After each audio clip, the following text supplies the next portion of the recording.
Morning, Agent at Engine Carbon Clean. Here we've got a BMW 320d. This one is a 2010 model, 186,000 on the clock.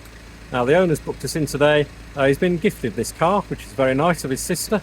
It has come with a number of different issues though. Occasionally it gets DPF lights on, other particular warnings popping up on the car.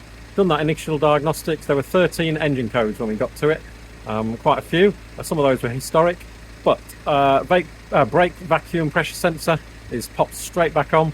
Fuel filter heating activation, again, straight back on.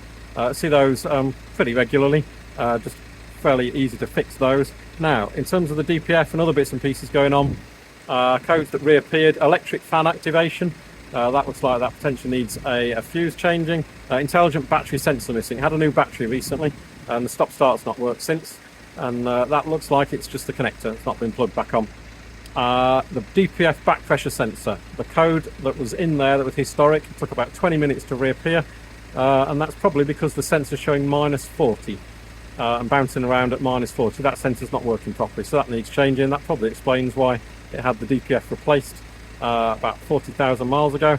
Thermostats are working fine, everything else is working fine for the DPF, so it's probably just that pressure sensor that's playing up. Yeah, temperatures look good, all the other live data looks good. Some of those other codes that are in it will probably come back on as and when it's driven around. One of those is to do with swirl flap activation.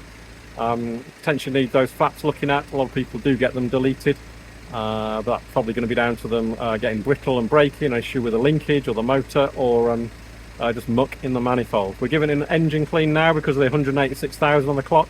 That will clean up the back of the turbo, combustion chamber, injector tips, piston cylinders, cats. Won't clean that manifold or the EGR though. Anyone telling you different, not being truthful with you. It will help clean up the source of the dirt, and it's so much smoother and quieter now already. But if he has got issues with that manifold and those flaps in there, he's going to need to get that sorted manually. Other than that, it seems to be pretty good for the age, but he's got a shopping list of stuff to fix now and get that done and then get this back to its best.